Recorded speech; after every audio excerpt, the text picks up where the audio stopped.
Hi there Poké fans, I am your humblest Charizard fan and you're watching Pokemon Gym Challenges. And for a second over there I thought I was only going to have to fight one of these two girls. Even though it has always been that this was the first ever double battle that has ever existed in all of the Pokemon franchise. But as you saw in that animation at the start, only the first girl noticed us and she came up, but then her sister came up behind her. It's a quite a good twist on the whole thing. In the first iteration of this game, in other words Pokemon Pearl, they both came at you together. Okay, that went quite well. Defeated that first Pachirisu quite handily.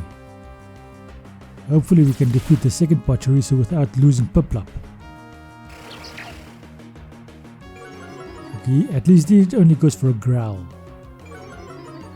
Hopefully it doesn't lower our attack so much that our rock type attack doesn't do any damage. Damn, we didn't do as much damage as I was hoping that we would.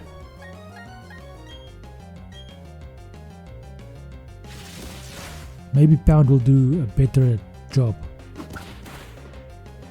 Why didn't he go for an electric type attack? Maybe these girls are too young to understand how their Pokemon work. But it's to our advantage and we have defeated these two girls. Noseboss is at level 12 and Piplup has just grown to level 15 and we are going to teach it Pick. It is a bird after all. It needs a flying type attack. And it is always going to need a flying type attack. On the one hand because it is a bird, but we need a way to beat grass type Pokemon. And that is basically our way of beating grass and bug types. Well, it's not that it's going to be very effective for very long. There's a Bullet Seed. Now if I had a grass type Pokemon, that might be useful. Unless it's a grass type Pokemon that can actually learn other attacks all by itself. More effective moves, if I may put it that way. Let's talk to this gentleman over here. And we have obtained Jirachi. Now Jirachi is a Steel Psychic type legendary Pokemon. So as you see in this iteration of the game, we get a legendary very quickly. But we are going to trade it away, because that is not the legendary that we want. And we are going to trade it away for something a bit more... Okay, after receiving Jirachi, Jirachi had a conversation with Professor Rowan. I had a conversation with Professor Rowan. He was amazed that a random gentleman would be in possession of the stolen mythical.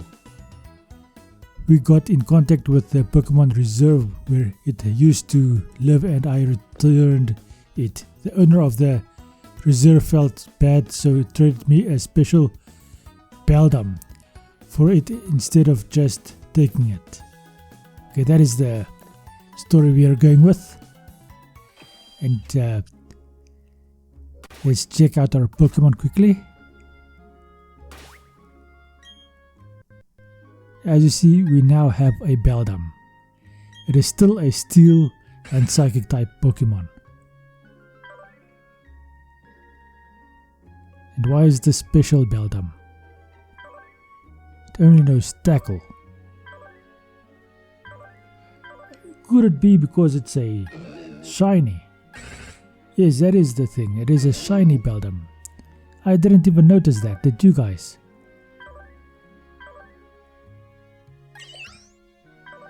That is awesome. In exchange for a Jirachi, we get a shiny Beldum. And Beldum is probably stronger in any case. Okay, you can't go through there because they are blocking that way. What is in here? Who is in here? Okay, 2 girls. Okay, maybe a little girl and a mother probably. Okay, pluck. Pluck is a very useful flying type attack that Piplup might do well to know instead of peck. But I'll decide later on whether or not I'll teach it to Piplup. Let's check out the bag quickly. Okay, just take away all of these new items. Okay, repel. Okay, rock smash. Only noise boss can learn it. Okay, stealth rock. Okay, Piplup can learn stealth rock. Huh, interesting. Flash. Rock tomb. Rock tomb. How can Piplup learn rock tomb? Bullet seed. Okay, no one can learn bullet seed. Okay, pluck. Only Piplup can learn pluck. That makes a ton of sense, since it is basically a bird. As I've stated before in this same episode. Okay, what am I going to forget? Peck or... Okay, 60, 35. Yeah, definitely going to forget peck and... Okay, maybe charm. Charm is not that useful for me. Peck is a bit more useful than charm. So, okay, we just forgot charm for peck. Okay, rock tomb. It might be useful to know rock tomb as well. It helps me a bit against electric and bug type Pokemon. Stealth rock is also a fairly useful entry hazard. I mean, I'm going to have to fight the Gardenia next, and she has a bloody irritating what do you call that thing? Oh, you'll just find out later on. I don't think it's going to be in this episode, by the way, or in any case. Roselia is the word I was looking for, the name. Now, I don't fear any of Gardenia's Pokemon except Roselia, who is the Roserade at this stage. Well, regardless of what it is, in previous runs it has defeated my entire team, my entire Steel type team.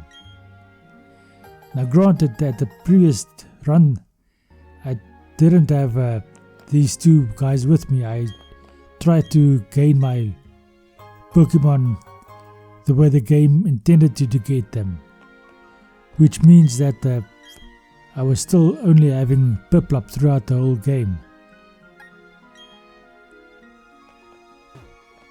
Because she wanted to trade something and I completely missed what she was trying to trade me for. Either I didn't have what she wanted, or I didn't want to give her what I had, because it would undermine my team. Okay, let's just plant this thing back over here. It's seems like a good idea. Am I going to come back here to retrieve the berries again? Probably not. I mean, the point of this playthrough is to get through the game. And who wants to come back all the time to come and collect berries if potions are so readily available at every mart in every town? Okay, that was me watering that berry patch over there. Okay, who lives in this house? Okay, the old man and his wife. Okay, they are honey people.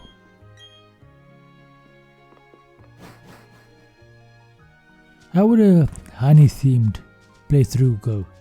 Is it only Pokemon that can be caught with honey?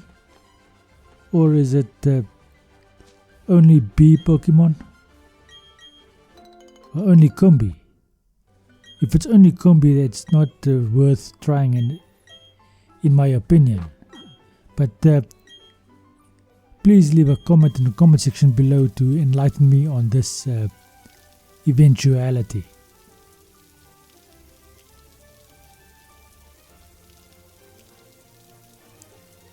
I suppose it's only people who have English as a second language that uses words like eventuality.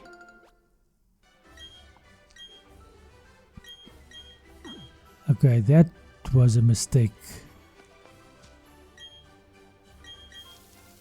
I planted a berry there without going one down.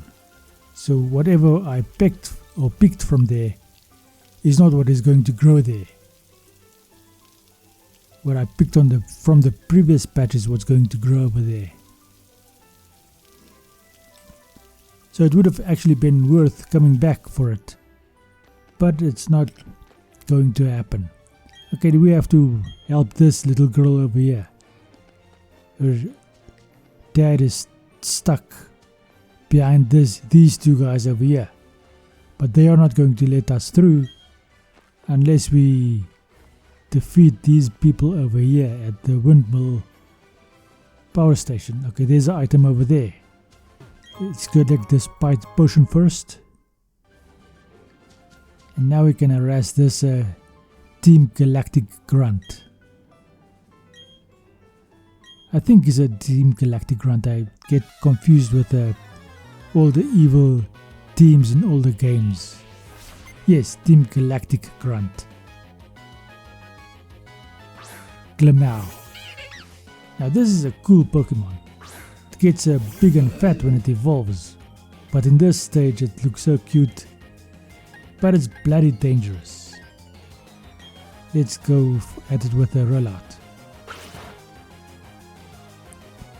And the evolved version is faster than its looks would justify. I mean, it's faster than a Latias or a Latios. At least it can't do any damage to my nose pass. I mean, that was a critical hit over there, and it hardly did any damage at all. Okay, that takes care of Glamau. Okay, who's going to be next? He doesn't even have any other Pokemon. Okay.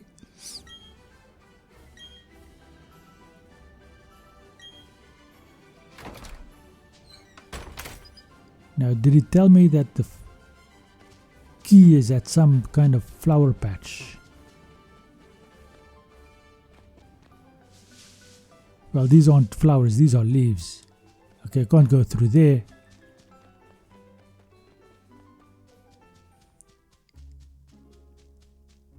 Okay, let's just go heal up quickly, get our PPs to maximum again. Ah, so we can go through this way this time. Ah, so these two are harassing this old man over here. And again it's going to be a 2-on-1 battle. At least they only have one Pokemon each. Well, it's not a 2-on-1 battle, it's a 1-on-1. So I'll just have to face both of them one after the other. Let's see how much rock throw does. Okay, Wurmple just dies from a rock throw. I mean, the rock is bigger than Wurmple. What did you expect? Okay, Silcoon is next. Now we might have some resistance, but I think a rock throw will still do sufficient damage. Okay, it didn't. But even Harden, considering the amount of damage that the first rock throw did, rock throw should take it out now. Even though it did harden, yes, and it does take it out. Silcoon faints. The nose pass grows to level 13.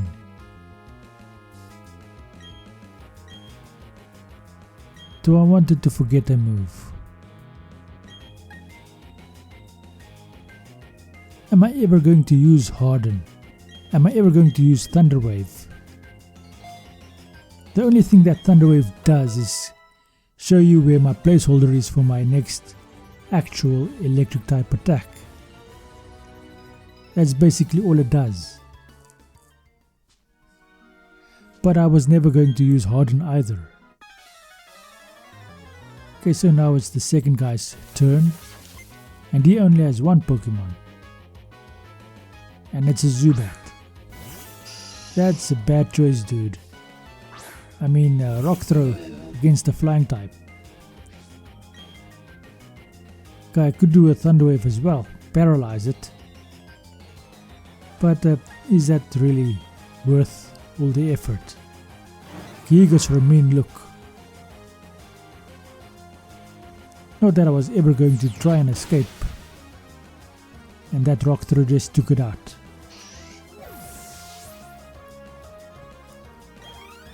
There we go, we've defeated these two grunts. And now we are going to retrieve a key, I suppose. Now this part is a bit irritating, this whole hand-holdiness that this game has been built upon. I mean, the guy picked up the key for us and gave it to us, and he gave us some honey. In the previous version we had to pick up the key ourselves, and he gave us one free jar of honey. It does make the playability a bit better, I suppose. Okay, who are these? Okay, there's a hiker and here's a kid over here. Let's see if I can talk to the kid. Okay, so he just explains to you that you can't put honey on the trees. And this hiker is a flower lover. Or enthusiast. Let's call him a flower enthusiast. That's probably a better way of putting it. Now we have to go all the way back to the Value Works area. Okay, let's just heal up and just top up our PPs. Now we can go back all the way to the Value Works area, because those two are still blocking that way over there. So now we have to... Okay, what are we doing? Let's just swap out our Pokemon so that Beldam can gain some experience. Even though Beldam only knows Tackle. It's not the best attack to know, but everybody starts somewhere. Yes, dude, I went and fetched the key. And he runs away. Hey, here's a vending machine. I wonder if I can buy anything from it. No, I can't. So this is just a decoration. Or alternatively, that vending machine doesn't use coins, it uses an employee card. That would make sense. It's bad that you have to fill in some headcanon for the game, but in this situation it kind of is necessary. Yes, that was a shiny. I had all forgotten that was going to be a shiny. Let's go for a tackle. Isn't he supposed to have takedown? Anyway, he has a tackle now.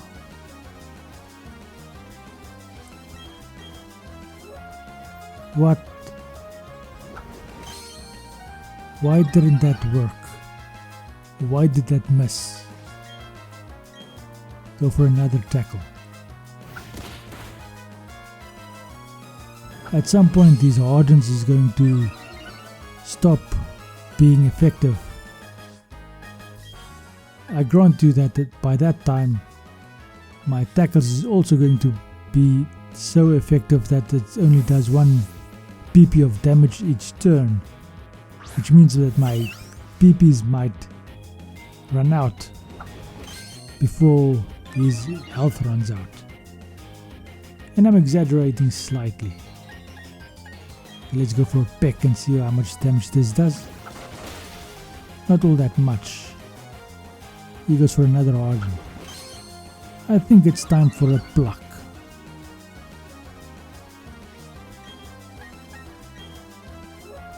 Let's see how much damage that does. Okay, that takes out the Cascoon. Granted, I'm at a much higher level, but this time I think it was necessary.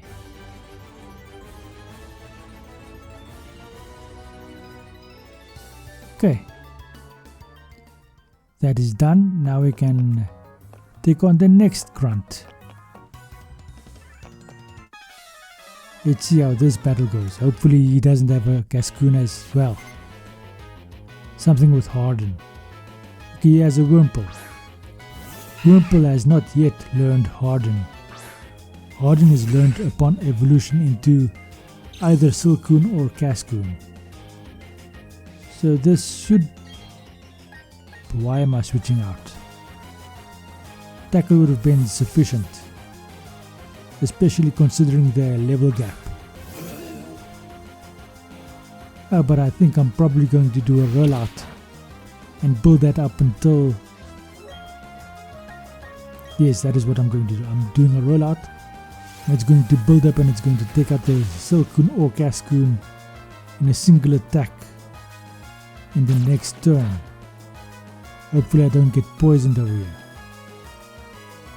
And the attack misses, so that idea just fell out the window. Technically, steel types should be fairly immune to poison.